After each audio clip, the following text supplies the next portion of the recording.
welcome to This Week in Video Games, episode 126. My name is Tom Kershaw, and this is a podcast all about the world of video games. This week I've been playing Diablo 4 and Street Fighter 6. And we also kicked off the Summer of Games as Summer Game Fest this week, and they gave us a heads up about the future of gaming. Well, today I'm going to be rounding up all the latest news from Summer Games Fest, plus also reviews of two of the biggest games so far of 2023. So it is a busy show, so let's get to it.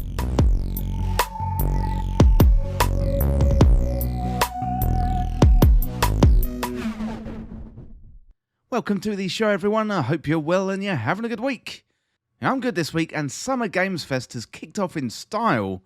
Plus, also, we've had a little bit of Nicolas Cage as well. So Jeff Keighley was back this week with his not quite E3 showcase, and with one of the better Summer Game Fest we've had, including some really big game announcements, plus some pretty good moments as well.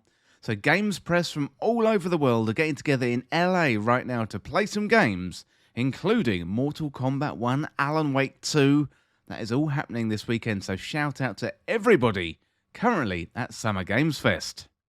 Well, later on in the show, I'm going to be rounding out a couple of the choice presentations from this week, including Summer Games Fest and also Day of the Devs, as also there's some good games in there we should be keeping an eye on for the not-too-distant future. Well, we also have the Xbox Showcase that is happening today, so unfortunately I'm not going to be able to include that in today's podcast. Plus also straight after, we've got the Starfield Showcase, so that is going to be quite a good bunch of announcements from Xbox. You know, it's been jam-packed this year in terms of gaming, so I'm very, very excited about what is going to be announced today. So I really hope that Xbox can come out swinging after a lackluster 2023 so far on the first party front, plus also the Redfall disaster. Well, before we get into it, it'd be great if you could leave a review over there on Apple Podcast. It really helps get the podcast get some more eyes on it. I do have a link in the podcast description or the show notes, so if you like the show and you want to leave a review, I would really, really appreciate it. Plus, I will read out a review on a future episode of the podcast. Well, that is it for my waffly intro, so let's get into what I've been playing this week. Well, this week I've been playing Street Fighter 6 and Diablo 4, a couple of very highly anticipated sequels, which are likely to feature on many end-of-the-year lists in 2023. So, I'm going to get to my review of Diablo 4 first, then I'm going to talk about Street Fighter 6, and after that, we've got the charts, we've got games coming soon, and also, we've got Summer Games Fest and Day of the Devs Roundup as well. But first of all, without further ado, let's dive into my thoughts on Diablo 4.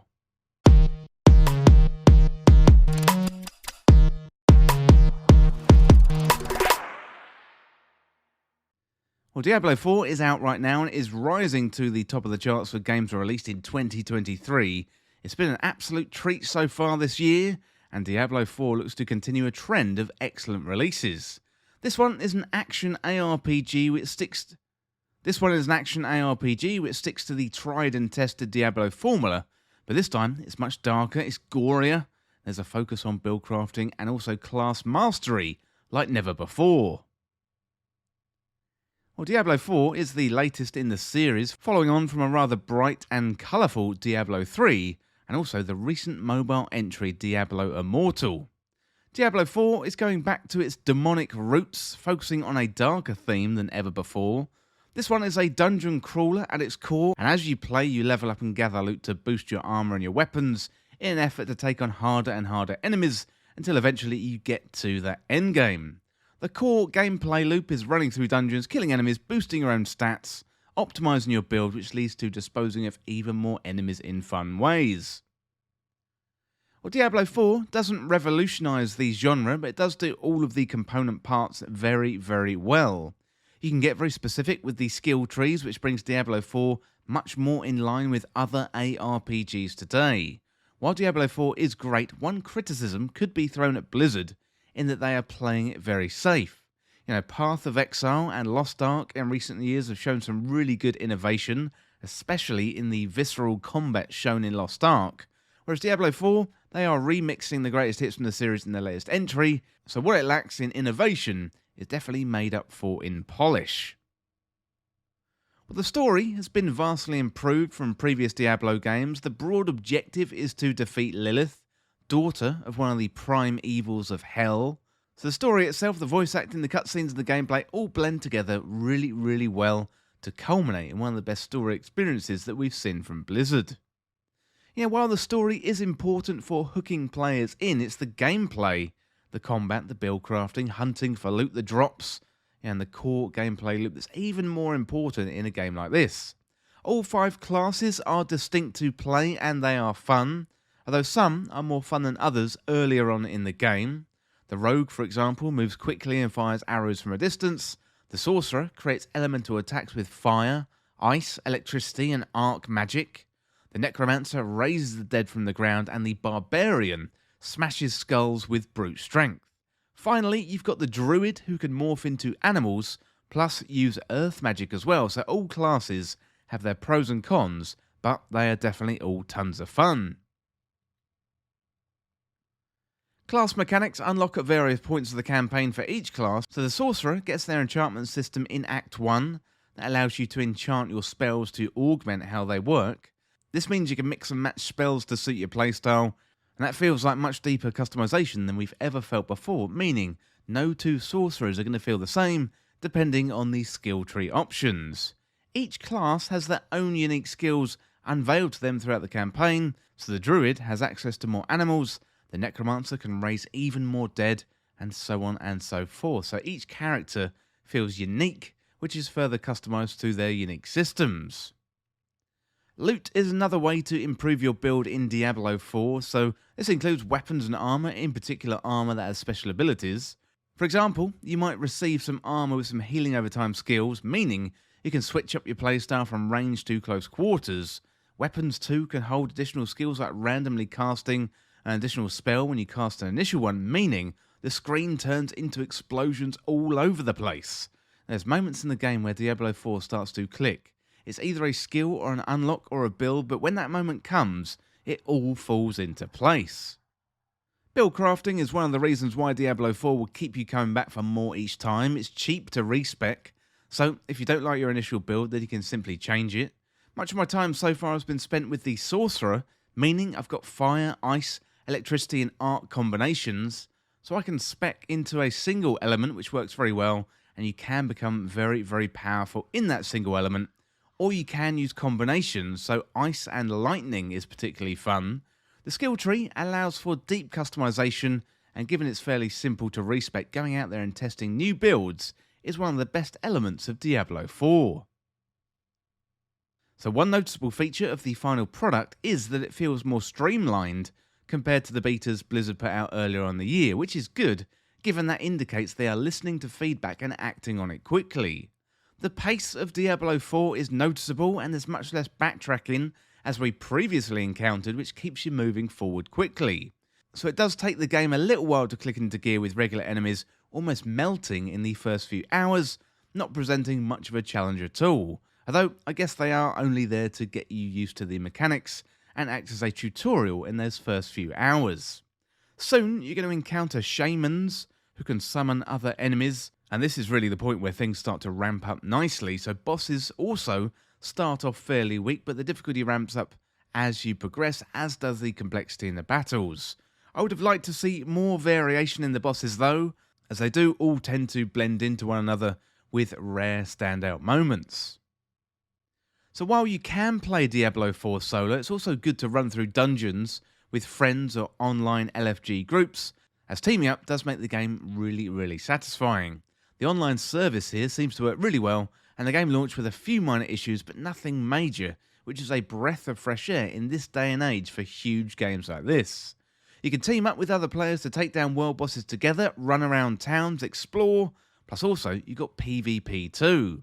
You can also set up your own clan or join another one, plus getting into the endgame activities as a group is the best way to experience that content. Well, talking of the endgame, Blizzard has made sure there's a robust endgame from day one, so get through the main campaign, and really this is only the start of the game. Diablo 4 is now a live service game, and it's going to have seasons and a battle pass, so getting through that initial story is really only the prelude to the ongoing game. This is a game that can be played for thousands of hours, and Blizzard have set things up for a great day one endgame experience. As well as running around with friends, you can encounter new online players out there in the wild.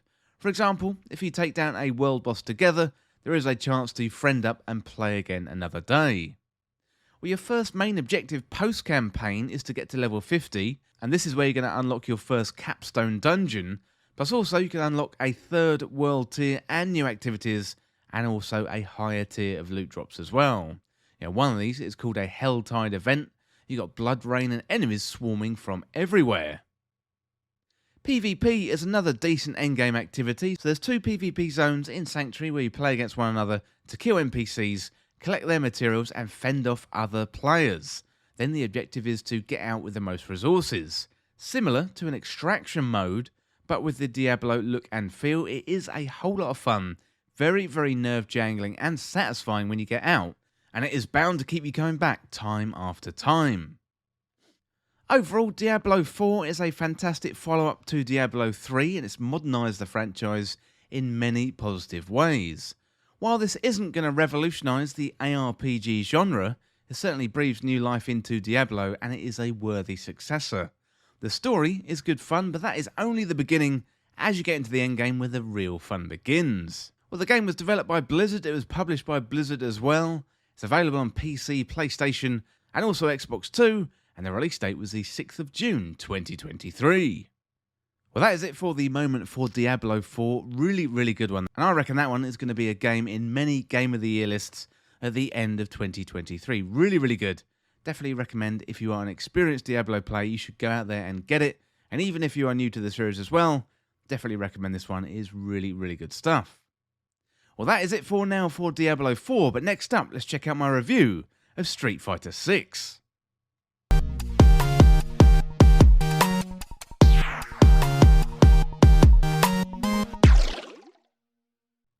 Street Fighter 6 has arrived with much fanfare in what appears to be the polar opposite of the launch of Street Fighter 5.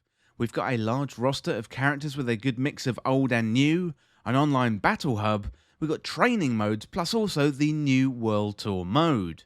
Now, fighting fans have been excited for a long time about this one, and it's finally here. So today, I'm going to dive into my review of Street Fighter 6.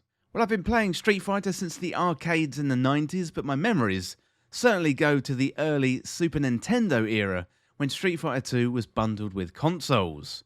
We used to have tournaments in a local town where us kids would gather at the weekends. I used to play as Chun-Li back then and distinctly remember taking out a Ryu player, much to their shock at the time. Fast forward to university, I definitely bonded with a now good friend of mine, Robbie Williams, over a game of Street Fighter 2. There is nothing like local co-op when making new friends, or also catching up after a few years apart. Well, gameplay has evolved in Street Fighters over the years, and Street Fighter 6 introduces the drive system. This includes a new drive meter that can be powered up through matches, so drive rush, drive parry, drive reversals, and also drive impact as well. Overdrives are similar to EX special moves and cost 2 bars. Drive rush allows you to close the gap on your opponent very quickly at the cost of a single bar. Drive reversals allow you to throw an opponent off guard while blocking at the cost of 2 bars, and then you've got drive impacts. The drive system adds a lot of versatility into Street Fighter. You don't have to build up the meter either, both players start the match with a full bar, so you can run in there and attack aggressively right off the bat, or you can save it for later on in the match. It adds another layer of tactics onto an already rich fighting experience, so running out of drive meter also is handled very well in the game. Your opponent's attacks are stronger, harder to block, and their drive impacts are lethal. Well, talking about drive impacts, they are a key part of Street Fighter 6, and there's potential here to be very divisive. So while performing a drive impact move, you've got a shield, and that absorbs up to 2 hits from your opponents, making drive impact attacks quite hard to stop. You can take out your opponent mid-move, plus also they'll drain their drive meter by half a bar if they manage to time it right and get a block in. Plus, if you perform a drive impact when your opponent is in a burnout state, you will absolutely crush them into a broken heap on the floor. Drive impacts are great as they are fast enough to take opponents by surprise, but if you've got your wits about you, there's still time to get that block in Plus they are strong enough to turn the tables in a match. Street Fighter 6 has 18 characters from the start, with 12 returning characters and 6 brand new characters, so classic fighters have had their moves tweaked and mostly improved. For example, Ken's command run allows him to charge up special moves, Cammy can also charge up attacks, plus also DJ has loads of new fake outs that make him even more difficult to play against. The new characters are fantastic in addition to the roster, with some characters instantly going into my main rotation. Kimberly does a really good job of standing out from the rest. She's fast, she's got tricky teleports, plus can throw and drive you into the ground at a moment's notice. Jamie, who may be familiar with from the betas, he's a drunken master who takes shots between his hard-hitting melee attacks. Then you got characters in all archetypes here, with grapplers like Zangief and Manon, rushdown fighters like Ken, Jamie and Cammy, plus zone players like Guile, Darcin and JP. The roster is full, it's balanced, and has a great mix of new and classic fighters to keep you entertained. So World Tour is the new single-player addition to Street Fighter 6, and it's a fully fledged RPG where you can literally fight anyone in the streets. While it's grand in ambition, it's poor in execution, with a lackluster story that doesn't really hold the attention. The scale is impressive, it is a fully fledged RPG. You can create a character, meet other fighters from the main roster in all kinds of mad scenarios, which takes you all over the globe on various adventures. Now you can see and you can feel the Yakuza influence here, but the story is pretty weak, having you go on a globetrotting adventure where you have to suspend any notion of a coherent story. I think it's a good first draft and a good first effort, but it's certainly better than Street Fighter V, but it does feel like the weakest part of Street Fighter 6 for me. Well, the Battle Hub is a social space inside of Street Fighter 6, where you can challenge other players in ranked and unranked matches. While you're waiting, you can even check out some classic Capcom arcades like Final Fight and Street Fighter 2. Online lobbies have been implemented with a range of quality over the years, but Street Fighter 6 is one of the best I've ever seen. Players can create an avatar and hang out in that social space, and the creations can get a little bit crazy, which make it infinitely more interesting than selecting a cookie-cutter character. Together with ranked and unranked matches, players can also compete in extreme challenges, where you can customise your character with items from the store, plus take on other avatars in battle. It's all there if you want to engage with it. If not, it's no problem, you can simply queue for matches. It feels like Capcom have really learnt their lesson from Street Fighter V. Netcode here is high quality, so training modes are fully featured, allowing for the beginner all the way up to pro training. Character guides are there if you need tutorials, and the character roster is a good mix of classic and new. Capcom have nailed the one-on-one fighting in Street Fighter 6, and there's loads of supporting modes if you want to veer off into another direction. While World Tour was disappointing for me personally, it's not really what I'd come to Street Fighter 4, but it is there, and Capcom have given it a shot. I imagine in a couple of iterations it'll feel even closer to a fully fledged Yakuza game, although I don't think we are quite there just yet. One of the pieces of feedback I hear about Street Fighter is that it can be overwhelming for new players. Capcom are doing their very best here to make it feel welcoming to all. We've got the nostalgia characters in there for players who've been playing since Street Fighter 2, plus we've got a whole bunch of new characters and features to ease players into the franchise. The modern control system is comparable to Smash Bros. Control scheme, where a simple button press can result in a special move. The moveset that is ingrained into many players' mind with dragon punches, fireballs and spinning bird kicks may seem natural to some players, but the complex button combinations can put off new players, especially when the other fighting games have made efforts to remove the layers of complexity for their players. Street Fighter 6 has done a good job in this regard, and while I will always prefer classic controls, I can appreciate the addition of modern controls in the game. Overall, Capcom have played a blinder with Street Fighter 6. The character roster has something for everybody, and the addition of modern controls opens up the game to new audiences. The drive system is a great addition to the gameplay, and if you want a full-on RPG single-player story mode, then the World Tour is there for you. Personally, I prefer to hang out in the online battle mode and the training modes.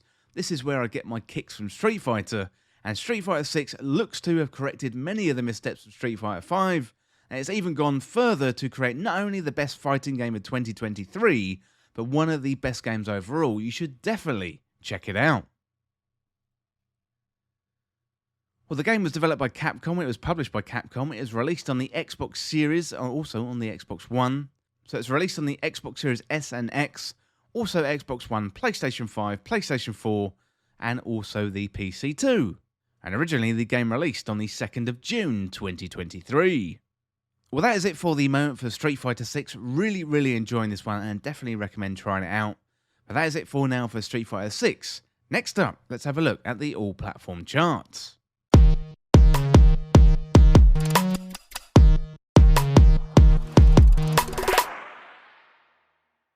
Well, number 10 this week, we got Nintendo Switch Sports. That is up 4 places from last week's number 14. At number 9, it's Grand Theft Auto 5. That is down 1 place from last week's number 8. At number 8, we got Animal Crossing New Horizons, up 1 place from last week's number 9. And at number 7 is The Legend of Zelda Breath of the Wild, holding steady at number 7. At number 6, it's Star Wars Jedi Survivor. That is down 1 place from last week's number 5. And at number 5, it's Mario Kart 8 Deluxe. That is down 1 place from last week's number 4. At number 4, it's Hogwarts Legacy. That is holding in there in the top 10. That is down 1 place from last week's number 3. And at number 3, down from last week's number 2, is FIFA 23. So new in at number 2 is Street Fighter 6. And then still in at number 1 is The Legend of Zelda Tears of the Kingdom. I'm not really surprised that Tears of the Kingdom is still in there at number 1. I would imagine it's going to be in the top 10 for quite some time. That is an absolutely fantastic game. Well, that is it for the all-platform charts, but next up, let's check out the Summer Game Fest 2023 roundup.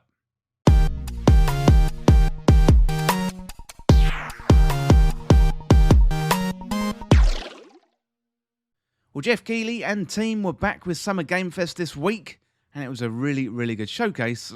So let's have a look at all of the announcements. First of all, it began with a reveal for a new Prince of Persia game. This one is called The Lost Crown, coming from Ubisoft, and that's going to be released on the 18th of January 2024. I heard after the show this one is supported by the development team behind Rayman Legends, and it also looks like a Metroidvania as well. Really excited for this one. Can't wait to get my hands on a new Prince of Persia. Next up, we had an extended look at Mortal Kombat 1 that is developed by NetherRealm, and that's going to be released on the 19th of September. Also, Ed Boon came out and described the game, gave us a nice little tutorial and a walkthrough. Really nice to see some developers again out there on stage talking to a live audience. We also got some look at some gameplay from Path of Exile 2. That is the sequel to Grinding Gear's free-to-play action role-playing game. Now, if you're a Path of Exile fan, then the 18th of July is one for your diary, because then more news is going to be arriving then. Next up, we had a look at a collaboration between Street Fighter 6 and Exoprimal. We had a Mecha Ryu fighting a dinosaur, and a Mecha Guile is a really bizarre crossover, and that is arriving in the autumn. It did also say Capcom crossover number 1, so it looks like there's going to be a whole load more collaborations later on. Nicolas Cage then appeared on stage, and he talked about his appearance in Dead by Daylight, so he's going to be arriving in the game on the 25th of July, but if you're playing on PC, you can download the test build from the 5th of July. Next up, we had the world premiere of a trailer for Netflix's 3rd season of The Witcher, and that is going to be released on the 29th of June. That was immediately followed by a trailer for Witchfire, and that enters early access on the 20th of September. Then we had some first-person shooter VR action with Crossfire Sierra Squad. That is coming to PlayStation VR 2 in August 2023. And then we had Remnant 2. That one is coming for PlayStation 5, PC, and Xbox Series S and X on the 25th of July. So if you haven't played Remnant from the Ashes, really good stuff. Kind of a mixture of shooter and Souls action. So Remnant 2 looks really good. After that, we had an announcement about Sonic Superstars. That is a brand new game from Sega, which is arriving in the autumn. Next up, we got some good news for Honkai Star Rail fans. We had confirmation that the game is going to arrive on the PlayStation 5 during Q4 as the year draws to a close. That was followed by Lies of P, so that one is a steampunk-styled retelling of Pinocchio. That is coming on the 19th of September. Also, a demo is available right now on PlayStation, Xbox, and also PC. So if you are missing out on some decent Souls action, then Lies of P is available to play in a demo right now. After that, we had a reveal of Sandland. This one's a game created with the help of Akira Toriyama, creator of Dragon Ball and also developed by Bandai Namco. That one is coming out for the PlayStation 5, Xbox Series S and X and PC, although the release date has not been announced just yet. Then we got a teaser for the Annapurna Interactive Showcase. That is coming on the 29th of June 2023 at 8 PM UK time, 3 PM Eastern time or 12 PM Pacific, and that is pretty much guaranteed to be a fantastic showcase. Then we had a look at Throne and Liberty, so this is an upcoming title from NC Soft and Amazon Games. This one is an MMO and could be quite interesting. After that, we had a trailer for Warhaven. That's a new title from Nexon, arriving in the autumn 2023. So if you want to give that one a try, it's going to be part of the Steam's Next Fest between the 19th and the 26th of June. Then we had a short trailer for Party Animals. That kind of looks like Fall Guys, and that one is going to be released on the 20th of September. That is going to be really good. Next up, Crash Bandicoot Team Rumble. That is a 4v4 multiplayer game coming out on the 20th of June. So not very far away at all. Next up, Remedy boss Sam Lake took to the stage to introduce some raw, unedited gameplay for Alan Wake 2. That is going to be released on the 17th of October. That is looking very, very similar to a Resident Evil game. It looks very horror-inspired. I really can't wait for the next game behind the studio that created Control. This was followed by a quick look at the upcoming Warhammer 40,000 Space Marine 2 game. That one looks really, really good, and it's arriving in the winter. Then we got a look at Yes, Your Grace Snowfall, coming from Brave at Night. That is arriving in 2024. And then another world-first announcement came next with John Carpenter's Toxic Commando from Saber, Focus Entertainment, and also the director of The Thing, John Carpenter. So this one looked like a really interesting game. It looks like John Carpenter is spending his retirement working on video games. So really, really interesting to see what John Carpenter can come up with. Baldur's Gate 3 was up next with the reveal of Lord Enver Gortash, voiced by Jason Isaacs. Big fan of Jason Isaacs, so hello. So big fan of Jason Isaacs, and this game is going to be released on the 31st of August. Then we got a look at Marvel's Spider-Man 2, bringing to light some of the details about the game, including Venom not inhabiting Eddie Brock. I have heard a rumour that it's going to be Harry, so really interesting stuff. Also got a look at some of the collector's edition rewards as well. And finally, we got a release date. It is coming out on the 20th of October, 2023. So that was followed by a trailer for Pal World, which answers the question, what if Pokemon had guns? Yes, this game is Pokemon with guns. Looks very, very strange. And Pal World is going to be entering early access in January 2024. Next up, we had a look at the Land of the Morning Light for Black Desert. That is going to be arriving on the 14th of June. That one is an expansion. After that, a trip to Middle-earth to see the dwarves who make their homes deep beneath the misty mountains. The Lord of the Rings Return to Moria. It's going to be released in autumn 2023. Basically, that is a mining game set below the misty mountains. It looks like we're going to be seeing Gimli once again in a Lord of the Rings story. Continuing the fantasy theme, Sephiroth was answering his phone in a look at Final Fantasy VII Ever Crisis. So pre-registration for this iOS and Android game is now available. There's going to be a closed beta test for Android running between the 8th and the 28th of June. So sign up for that right now. And after teasing another Final Fantasy trailer, we actually got a look at Banisher's Ghost of New Eden. That's going to be released towards the end of 2023. Then we got a look at Like a Dragon Gaiden, the man who erased his name. And that leaked actually earlier before the showcase. So if you are a Like a Dragon fan, put the 9th of November in your calendar. Then we went way beneath the waves in Under the Waves, arriving on August the 29th, 2023. It looks beautiful, but also terrifying for those of us who have a phobia of things beneath the water. The tone then changed quite dramatically with a trailer for Call of Duty Modern Warfare and Warzone Season 4. That arrives on the 14th of June. And also, we've got a new Vondel map. So at the opposite end of the gaming world, we've got a look at Fae Farm from Phoenix Labs. That's coming to PC and Nintendo Switch on the 8th of September. We've got another Marvel update, came next with Marvel Snap, taken to the stage to announce a new game mode, Conquest, and also a funny little trailer as well. The fantasy vibes then returned with King Arthur Legends Rise. That's going to be released on PC and also mobile, and pre-registration is open now if you want to give it a go.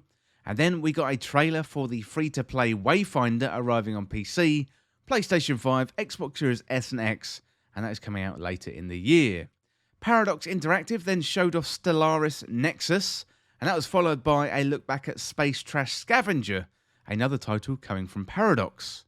The Borg then made a short appearance for a trailer of Star Trek Infinite, and then we had a trailer for the Twisted Metal TV series.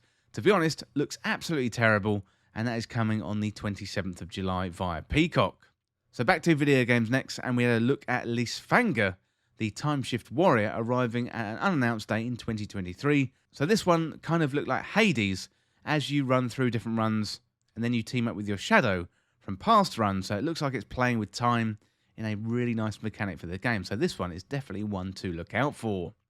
Immortals of Avium from Ascendant Studios and EA was up next, and that game was a first-person fantasy game being released on the 20th of July.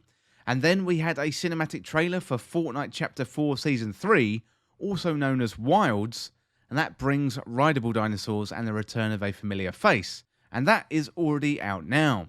And finally, the grand finale, a world premiere trailer for Final Fantasy VII Rebirth. Yeah, that is going to be released in early 2024, and it's going to be released on 2 discs.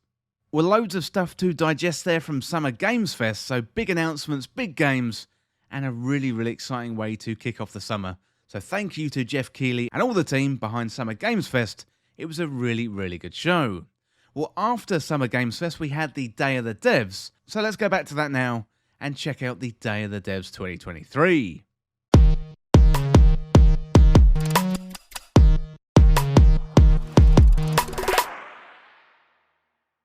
Well, first of all, in Day of the Devs, we got to see Beastie Ball. This one is a new RPG from Wishes Unlimited, the studio behind the acclaimed Wonder Song and Chicory.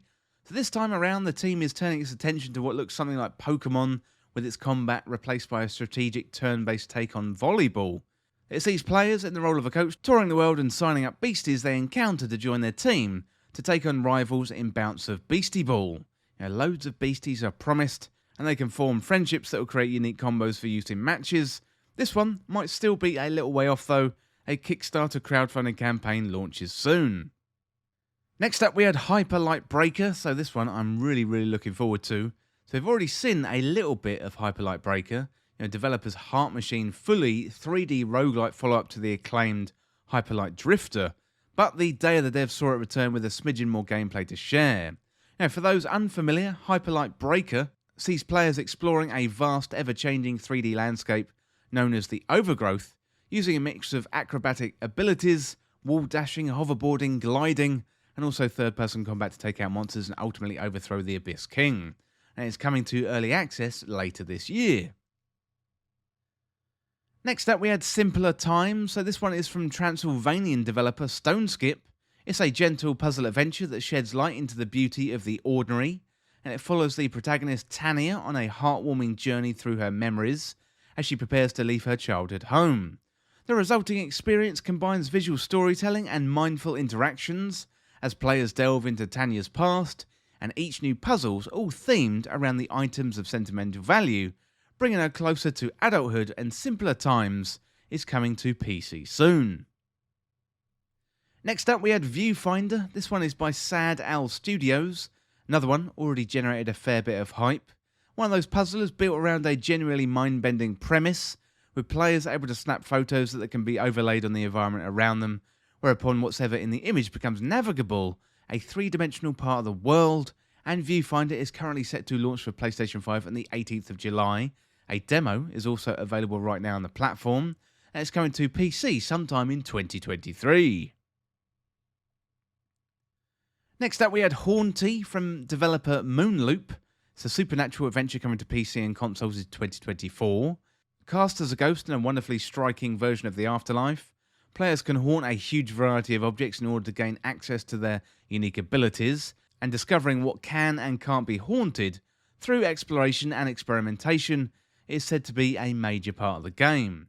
Progress requires players to collect stars that help other ghosts gain access to the pieces of the past, and there's a twin-stick shooter element too, but Moonloop says this is less about high-intensity action and more about finding ways to use the mechanic to solve challenges.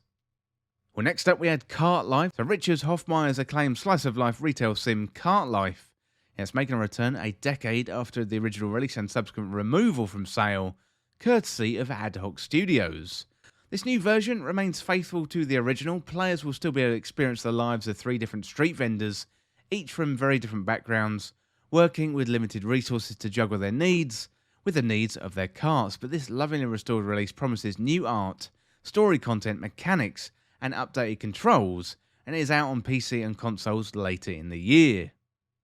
Next up we had Hellskate. So this one is a surreal skateboarding roguelike from developer Phantom Coast. Cast players as Anton Falcom, a demonic skater eager to navigate the afterlife of Verthium in a quest to find its fabled beach. Unfortunately, Verthium gods and monsters are less keen on the idea, and Anton must deploy his skateboarding skills, combining grinds, tricks and combos with more direct hack and slash style combat to achieve the dream. Given the roguelike nature of Hellskate, death is inevitable, but players will unlock permanent upgrades, tattoos associated with abilities, skateboards which act as weapons, and help them progress further next time around, and Hellskate launches into PC Early Access later this year. Next up we had Henry Halfhead. So this is a weirdly adorable sandbox adventure from Lulu Entertainment. It gives players the control of titular Henry, who's able to transform into absolutely any object they can reach. The goal is to guide Henry through a series of everyday tasks, turning off their alarm, making their bed, running a bath and so on, by possessing the objects around them and making use of their innate skills. It all looks delightfully silly, and there's a co-op mode there for those looking to add absurdity. Platform and release date details have yet to be shared. Hopefully we're going to see more of that coming very, very soon. Next up we have Cocoon. This one is a mind-bending adventure game from Geometric Interactive and Jeppe Carlsen, known for solo projects like 140 and his previous work as a gameplay designer on Playdead's Inside and Limbo. In Cocoon, players explore multiple strange worlds, which crucially each exist inside an orb. At any time, players can exit an orb and visit the world and its inhabitants, and those worlds in turn exist in their own orbs and so on. Orbs can be moved around and used to solve puzzles, but players will also need to utilise the hierarchical nature of orbs within orbs to progress as well, leaping in and out of worlds to dodge hazards. It's kind of hard to get a handle on all of this and how it's going to be played out, based on the brief day of the dev showing, but Cocoon certainly looks intriguing. It's coming to Steam, Xbox, PlayStation and Switch later on in the year. Well, next up we had Ete, and this one is from developer Impossible. It looks lovely, taking players on a relaxing artistic exploration adventure, one hot summer's day through the city of Montreal. As they roam through its streets at their own pace, they can bring colours to the world, filling items with paint to gain experience, which in turn means even bigger areas can be filled. There's locals to meet, each with their own stories to tell, and some might even want commissioned artwork. In these instances, players can ride their bikes back to their apartment where blank canvases await, which is where the real creativity begins. So any objects found while exploring, they are unlocked, ready to be plonked onto the canvas, and they can be arranged and recoloured however the players choose. And this jaunt through a lovely crafted whimsical summer world is due for release early next year. So finally then we had Salt Sea Chronicle. This one is a story-driven adventure set across a flooded world. Rather than focusing on a single protagonist, Salt Sea Chronicles cast players as the whole ship's ragtag crew, who at the start of the game discover their Captain Maya has gone missing. As the adventure unfolds from chapter to chapter, players will have the freedom to decide where they go on the map, who they crew with and what they say to the people that they meet. Each community has its own quirk. You might uncover a town living symbiotically with its cats, for instance, and the stories you uncover all pay homage to classic genre storytelling. There's even a trick-taking card game, Spoils, for those moments where players fancy a little bit of a break on their journey, and Salt Sea Chronicles should be out sometime this year on PlayStation, Switch and also PC. Well, that is pretty much it for Day of the Devs and also Summer Game Fest, so loads of really, really good stuff to look forward to. Well, that is it for the Summer Games Fest and the Day of the Devs so far, but next up, let's have a look at the games coming soon.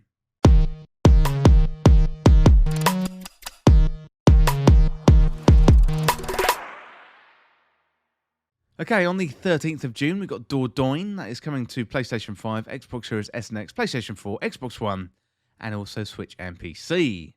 Then on the 15th of June, we've got a few games. We've got Crime Boss, Rocket City, PS5, Xbox Series S and X. Then we've got Jack Jian, that is coming to Nintendo Switch, also on the 15th.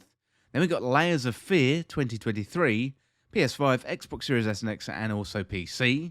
Then on the 16th, we've got a few more games. So F1 2023, PS5, Xbox Series S and X, PS4, Xbox One, and also PC as well. And then we've got Park Beyond, coming to PS5, Xbox Series S and X, and also PC. Next up, we got the 20th of June, so Aliens Dark Descent, PS5, Xbox Series S and X, PS4, Xbox One, and PC. Then we've got Crash Team Rumble, that is coming to PS5, Xbox Series S and X, PS4, and Xbox One. We've got Dr. Fetus Mean Meat Machine, PS5, Xbox Series S and X, PS4, Xbox One, Switch, and PC. That is coming on the 22nd of June. Also on the 22nd, Final Fantasy 16, that is coming out on the PlayStation 5. We've also got Harmony, The Fall of Reverie, PlayStation 5, Xbox Series S and X, also on the 22nd.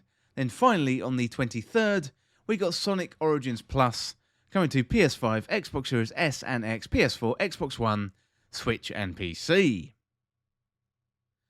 Well, that is going to be it for this week's episode, and if you want to get involved in the show, get in contact through patreon.com/thisweekinvideogames or on Twitter at TWIVG Podcast. Thank you so much for watching or for listening. And for more podcast content like this, you can like and subscribe on YouTube or in your favourite podcast app. Well, thanks again, and I'll see you soon.